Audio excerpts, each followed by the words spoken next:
Just a thought, but if at the next NAMM you set up an effigy of Glenn and charge $5 a head to kick it in the nuts, you'd make a ton of money off the victims of traumatic butthurt. You might have a point, considering that it's been about 6 months since I did my tube test video and people are still screaming about it, calling me every name in the book. Guys, it was a science experiment, not a declaration of war. Anyway, great idea. Maybe we can make that happen at the next NAMM and donate the proceeds to charity. We'll see what happens.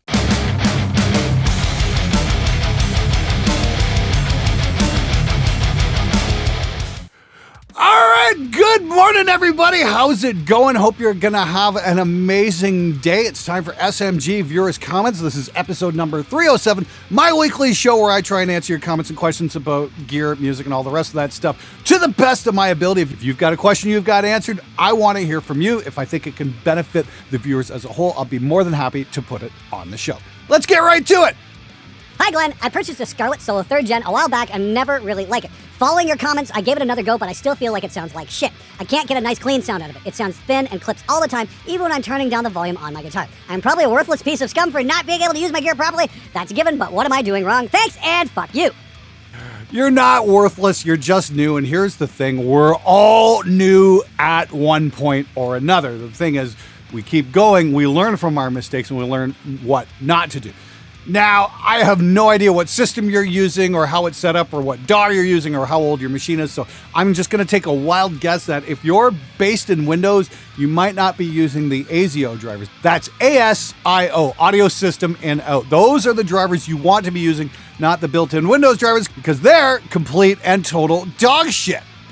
Now, this is the thing. There's a lot of Scarlett users out there, and I've heard a lot of guys do some really great stuff with the Scarletts. There's absolutely nothing wrong with the hardware. The big thing is being new and lacking knowledge and experience on how to troubleshoot this stuff. So I ask anybody who might be having trouble with this to come hang out on the SMG Discord. We'd love to help. Links in the description below. Looks like you don't get to record professionals very often, XD. Well, you know what? I was just going through the daily Yeah No Fucking Shit magazine, and guess what? Yeah no fucking shit, genius! That's most of us! Here's the thing. Most people who are working at home in their studios and want to record bands are not going to be doing the big, major label, big budget projects. It's just not going to fucking happen. And there's absolutely nothing wrong with that whatsoever.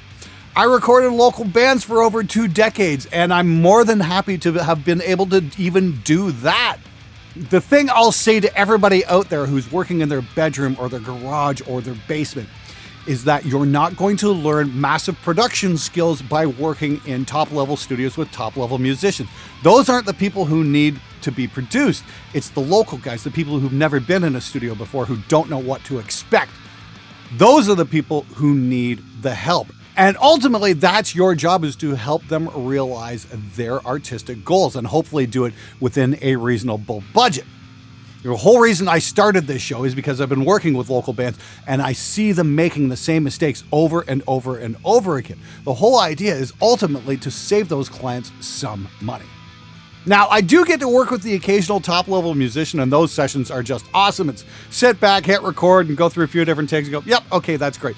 That's not going to be the experience for most people out there. And that is ultimately what this show is for, is to help you guys struggling with the day-to-day of running a project studio, not a major label studio. If I had the money, I'd go with DW, not because it sounds better, but instrument inspires us and makes us better players. Yeah, man, you're absolutely right. Ever since I got this American Standard Strat, which is just an absolutely brilliant guitar, it plays beautifully, I can blow the doors off Yngwie Malmsteen. Yeah, except it doesn't fucking work like that. Look, buying a better instrument is not going to make you a better musician. I've practiced a lot with this guitar. I have improved my skills quite a bit over the last year. I got some really good lessons from my friend Warren Hewitt, who gave me some great exercises on how to build hand strength and get the fingers working independently from each other.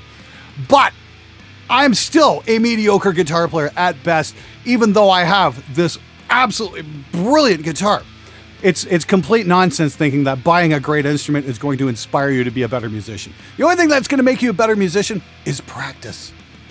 I usually think your shows are good, but this is a bunch of crap. You're like the spastic woman reading out the health and safety regulations at a compulsory training session. You assume people know what you're talking about, and that's not how to teach.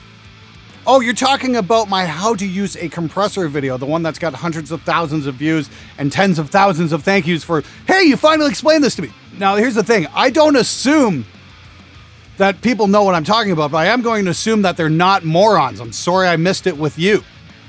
Seriously, though, I've got an even better explanation of compression. I invite everybody to get this. I've got a 3-part course for understanding compression, EQ, and reverb. It's about 90 minutes long in 3 separate parts, and it's absolutely free to get your hands on. Links in the description below. It's open to everybody.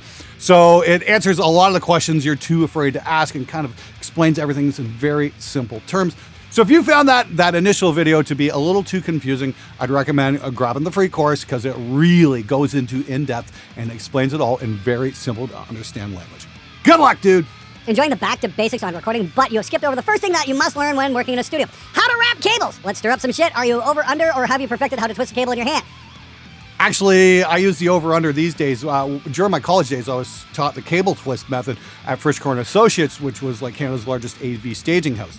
And that's how they did it there. And then a couple years ago at Summer NAMM, I was helping the Rev guys clean up their booth after the show.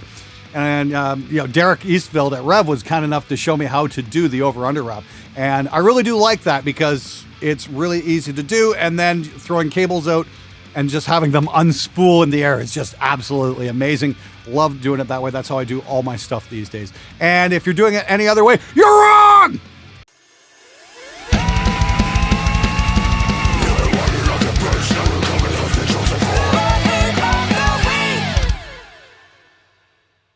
This is definitely not the National Enquirer. They had dignity compared to this. And the Amrock is pure garbage. I bought one. Someone didn't even want it shipped back. They had to pull the entire Amrock series. The whole batch was fucked. And all that great hardware you were clucking about, Chinese-made EMGs, knockoff Chinese Grovers. Look at the logo on it. Pop Metal licensed Wilkinson Bridge. Wilkinson customer service confirmed this. Glenn is pushing crap guitar because he's paid to do so, which is fine. But it's a shit guitar. If you enjoy playing garbage, that's all you can afford, then there you go. Anyone saying that Harley Benton's quality owns nothing else of better quality. Buyer definitely beware. YouTubers are paid to push the flavor of the week. They don't care about your better interest. Well, here's my green Harley Benton Amrock guitar with the quote-unquote pot metal licensed Wilkinson Bridge. Yeah, you can see it's falling to pieces right now. Let me see here. Chinese-made EMGs. Here's a spoiler, kid. Most of the stuff you bought is made in China. Now, here's the thing. 25 years ago, made in China definitely meant questionable quality, but in the 2020s, that has definitely changed quite a bit. It's like made in America used to mean quality, but then again, look at some of the Gibson custom shop guitars coming out over the last few years, and that raises a couple of real red flags. Now, I'm going to say this. Thomann sent me this guitar, and I absolutely love this thing. I think it's fantastic. I think it's one of the best bang-for-the-buck guitars I've ever come across. It is just seriously great stuff. However, I don't know if they sent me a super high-quality version of this or not. That is the underlying question. I don't know if I'd get the same result if I bought an off-the-shelf Amrock. Maybe I should do that and investigate. Now, my big concern with your statements there is there's a lot of claims there, but there's absolutely no evidence to verify any of that. If you had actually done a video showing us the issues with the guitar you bought and maybe put a link in that comment, said, here's my problem, I'd be more than happy to follow up on that and maybe even contact you and put you on the show and go, okay, what's the issue here? And then maybe we could contact the Thomann guys and go, what's going on with the quality control? Because I don't like the idea of recommending guitars if there are going to be quality issues, because I definitely don't want to see that happen. Now, here's the thing. I'm in love with this guitar. I think it's great, and Thomann's not paying me to say anything about it in this episode. I just like the guitar because I think it's awesome. If you're having issues with yours, if you're unhappy with yours, then let's verify what's being said. You made a claim that Thomann stopped selling the Amrocks. Well, they're clearly available on their website. That they pulled the whole thing, is that really true, or is that just you just pull that out of your ass? I mean, this is the thing. There is an awful lot of disinformation on the internet these days. So I will reiterate what a very wise man named Richard Dawkins once said. Extraordinary claims demand extraordinary evidence. In other words, show your work. Do not get info from Reddit users blindly. Read, verify, act. This is how hive mentality takes over via social networks. That's one of the best damn quotes I've ever seen. Glenn, it would be amazing if you set your how-to videos up in a college-style numbering system. This would make it easier to get exactly the right video for the knowledge level. An example would be how to record a potato. 101, basic gear and software. 102, mic placement. 103, faders and knobs aren't toys. 201, choosing between echo and reverb. Okay, goes on and on and on. I get the point. My big question is, and I'm going to put to you guys, would you like to see something like that? Because I'm looking at doing a new series on recording drums. I might be teaming up with Tama. I'm just emailing back and forth. This might be really freaking cool. And I really want to hear from you guys. You tell me, what do you think? Let me know. Do you guys want to see a 101, 102 type system, or do you just like the more fun titles, shall we say? I want to hear from you. Hi, Glenn. Did you ever feel guilty for spending money on gear? I don't mean buyer's remorse, just guilt of spending the money on gear that you will actually use. I spent only on what I need. It didn't burn a hole in my pocket. And even after using them and being happy with the results, I still find myself feeling bad for spending the money. Am I overthinking it? You know, I've never actually regretted a gear purchase ever. That's because I researched the hell out of everything before I pull the trigger.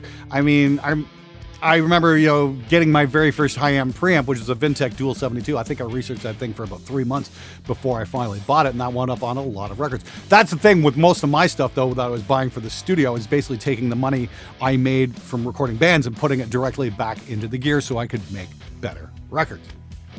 That Dual 72, by the way, I had it for 20 years before I finally turned around and sold it. I got an awful lot of use out of it and definitely made my money back with it. So in that case, I wasn't buying liabilities. I was buying assets and things that would actually make me money. So there's never been that regret factor for me in that case. I mean, like, your mileage may vary. Are you making money with your studio? Are you recording bands? That's kind of how you need to look at it. And if you're not, okay, then maybe I can see a bit of a remorse thing. But then again, if it's something that's going to last your whole life, then it was a good purchase to make. It really all comes down to your personal goals with what you're doing with your gear. If you're going to make money at it, don't worry about it that much. Serious question. How well dose locking tuners keep in tune when recording? Do I still need to retune after every take? Locking tuners definitely will stay in tune, not quite as much as a Floyd, but they do the trick because they keep the string from slipping. However, I still would recommend checking your tuning after every take. Don't be lazy. If your music's that important to you, put the effort in because it's worth it. Hi, Glenn. What's it like when, after you have put all that effort into a production, and consumer bounces your work down to a low bitrate MP3, shoves it onto a phone, and listens via a pair of free earbuds? Keep calling out the BS. That's why we're here. Oh man, I remember, back in like 2005, I was working on an album. This band just busted my balls every single chance they got about every single minor fucking detail. And then when they finally got the mixes, what'd they do? They put up 96 kilobit MP3s on their website. I'm like, what the fuck, guys? And they just kind of like, hee. I'm like, oh, you motherfuckers. It's like, if that's what you were going to do, why kill me to do this? It's frustrating, but there's really nothing you can do. Generally these days, when I'm giving mixdowns to a band, I'll take advantage of that amazing feature in Reaper that lets you do 2 mixdowns. You can set one up for a WAV file mixdown, and then you can do a high bitrate MP3. For the longest time, I'd give the bands MP3s. That way they were in no danger of fucking them up on their own, because believe me, even though they can shred like crazy, certain things like bitrate and whatnot are just a little bit beyond their understanding. Love your stuff, Glenn. Any advice on how to create and record video game music? Stuff like Mick Gordon and Akira from Silent Hill. As a dude that played bass in a band in high school, I'll keep yelling at the younger guys, I had my head in my ass as a kid, and I regret it. Haha. My suggestion would be reach out to the mod community and say you're a musician looking to do background music. That'd probably be the best way to get your foot in the door. I remember doing some stuff in the late 90s, doing some sound design and some Foley work for a couple of Quake 2 modifications that never quite saw the light of day, but I'll tell you, I picked up a hell of a set of skills along the way doing that. That was an awful lot of fun. I got to do voiceover stuff. I got to do gunshot sound effects and explosions, and and just like squishy body sounds, bodies getting ripped apart and that kind of stuff. A cool thing to do is just go to your local grocery store's produce section and pick out some stuff. Mangoes make great flesh ripping sounds. Now this is the thing, I originally got into it looking to do background music as well, and they hit me up with more along the lines of, well, we've already got some music, but we do need a guy to do sound effects. And I said, what the hell? So opportunities might not come in the shape or form you want them to, but just be ready to pivot and take advantage of an opportunity when it does present itself. So I genuinely heard a difference in the first test, but then I tested that by going back and forth between A and B, and I was like, fuck yeah, I hear that, till I realized my accuracy was off and I listened to guitar B twice. No shame in that, man. At least you admitted you made a mistake. You're not one of those guys with the superhuman hearing who could hear all the differences and then list off all the times and get all of them wrong, like many did. Real question is, how does tonewood affect the psychological state and/or performance of the guitar player? Even though the wood does or doesn't make a real difference in the frequencies or sustained output by the guitar, it is undeniable that a guitar is made with different wood or finishes feel very, very different and affect how the guitar player performs. As evidenced by my video where there were massive differences in the performance with the different guitars made out of different wood. Except there wasn't. You can tell yourself bullshit all the time, but the test results say something very different. Whether or not you choose to heed the results of that test is completely up to you.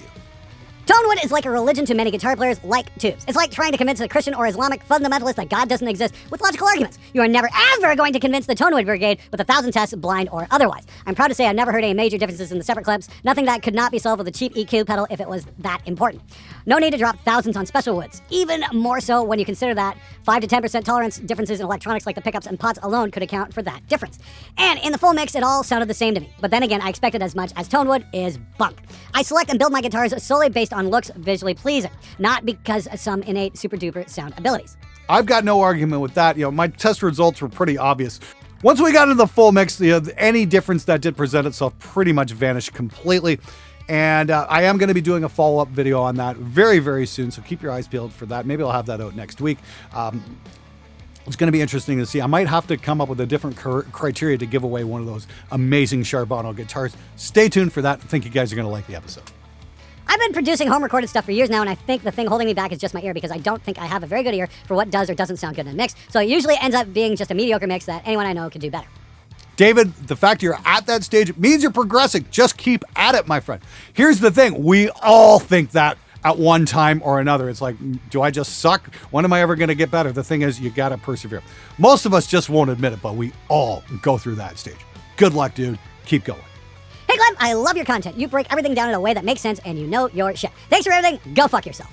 You're very welcome. And I'd say this to everybody watching the show. Make sure to come back next week. It's going to be an awful lot of fun. I think you're really going to dig Monday's video as well. So until then, go fuck yourself.